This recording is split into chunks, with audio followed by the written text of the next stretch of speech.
Okay, so today I'm going to answer a question from my friend. His name is Chris, and pretty much his question was, he called me and he said he had crocheted too much however many months ago, and I think his dreads are 7 months old.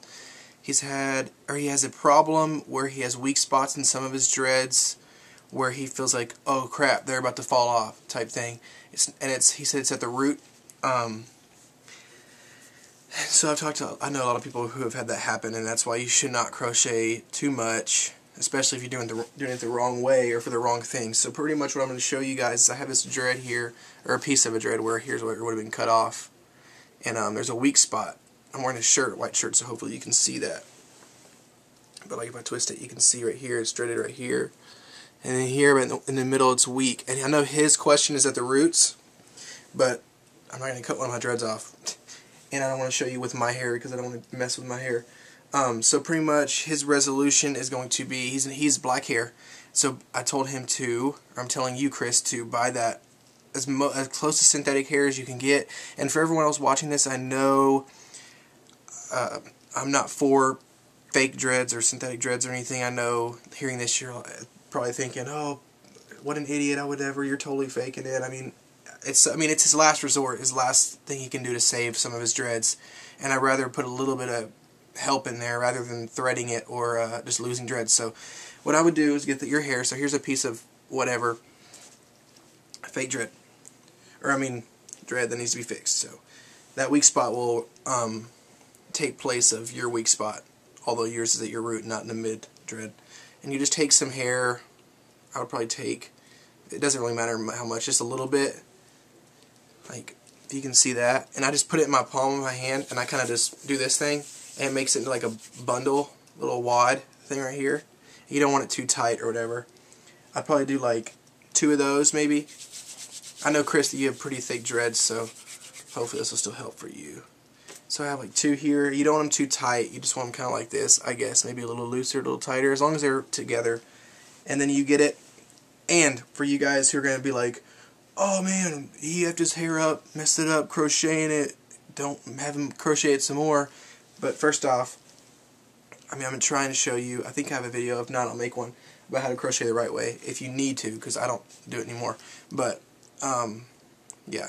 So, this is the only thing you can do, because you can't pull it in there unless he uses a crochet hook. So, do it very gently, Chris. Hopefully it will not do any more damage. And so pretty much what you're going to do, here is, hopefully your weak spot, your root, isn't right at the root. If it is, let it grow out a little bit, so you have, like, you're not crocheting fake hair into your scalp, pretty much. You want it to be, like, maybe a little bit, maybe an inch or 2 away. And then just take those 2 little things, maybe if you have 2 or 3, and put them just around the sides. Around the sides, I put one on this side and one on this side, so you can barely see, around that weak spot. And if you can, kind of push those two parts that are dreaded together a little bit. This one really isn't. Oh yeah, there it goes. So you push them together so that hair that's just straight is going to kind of separate. It's going to separate, and you're going to push it together. So it's going to be like this, all the straight hairs, and you're going to push it out and then kind of squeeze it so it kind of knots up. It just helps a little bit. And then take your crochet hook, smaller than 1 millimeter. This is like a 0.75, I think. And anyway, this isn't my favorite one, but I couldn't get it today. And you just stick it through, and you go through with the hook. The hook is facing my face right now. I always have the hook on my thumb side of the hook. So whichever side of the crochet hook my thumb is on, the hook is that way too. Just the way I do it. Anyway, you go in. I don't know if you can see this. And you just grab some of that hair and pull it back out. And the reason this won't break hair as bad is because the dread is not tight in this point. And when I show you how to make dreadlocks in that video, people have said you're breaking hair, people have said whatever, but it's not. Unless you're just, I'm definitely not a supporter of this thing. People say, tighten your dreads by just jabbing, and that's stupid. You're definitely breaking hair with that. So, you can already see it stuck to it, and I've already pulled it in like 2 times. But the reason this is not doing any damage is because, first off, you can feel it if it is. It's kind of getting caught, and you'll feel it like pop and snap.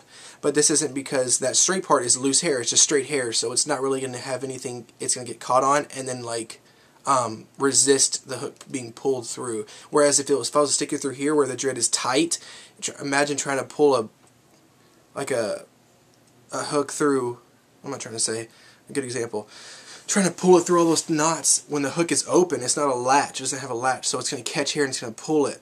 And there's ways to get around that, but still. So doing it in a loose spot with these loose, because like those little wads I put on both sides, they're not tight knots, they're just kind of tangles, so that's why it's not ripping and pulling. But I'm just kind of going through and just pulling in some hairs on one side, turning around, pull them in from another side, and usually you want to take from this being the dread part and these are the wads, kind of go in and grab some of those wads and pull them up this way into that part and this way into that, as well as pulling them just straight in like this. Don't just do them all like this, because then you'll be once it locks up and tightens, you'll be able to feel a small weak spot here and here. So you want to kind of pull it every which way. And when you're also crocheting anything, if you're pulling in loose hair, you want to, what I do just to be safe, I don't stick it through and wrap hair around it and then pull it through, because you're pulling all those hairs through, making a bigger hole. And so what you're doing is it's easier for those hairs to slip back out. So what's best is pulling in like 1 or 2 hairs. It's only grabbing probably like 5 or 6 hairs, and pulling those through maybe twice, and then turn it and do it a different way. And that leaves it's less obvious that you'd used the hook at all. Let me go ahead and do this. I'm talking so much I'm not even doing it. And I'm barely even holding this thing. I'm just, that way if it needs to absorb into my hand, it can, and not pull hairs. And then pull those flyaway things down, pull them back up into there. Feel it as you're doing it. Feel it where a lot of hair is sticking. Maybe a clump of the wad is sticking out like that, right here. Get those, because a lot of times you'll work on one spot so much, there's a whole clump sticking out somewhere, and now you're not going to be able to pull that in without redoing the whole thing, which sucks to do. So, and then move. I just keep moving, and because you don't want 30 hairs going this way, 30 hairs going that way. That's how interlocking does not allow it to lock and stuff. So you want one hair going here, one hair going here, just like what's his name gave the example of the controller wires being over, and before you know it, you threw one controller here, you threw one here, and then 2 days later they're tangled up. So you want individual hairs going in different places, not all the hair going through this hole and all the hair going through that hole, because then it looks too uniform, which is not what dreads look like whenever they lock up naturally or just from doing it.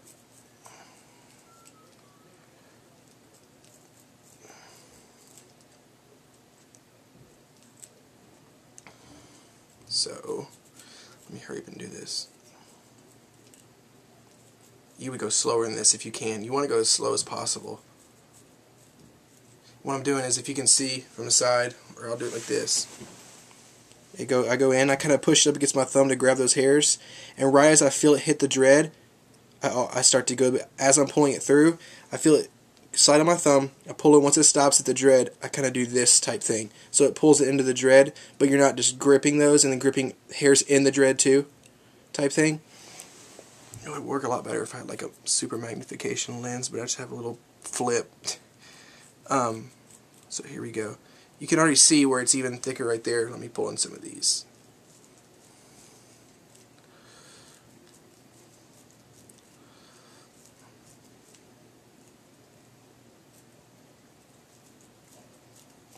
But yeah, I've done this for multiple people's hair who have weak spots.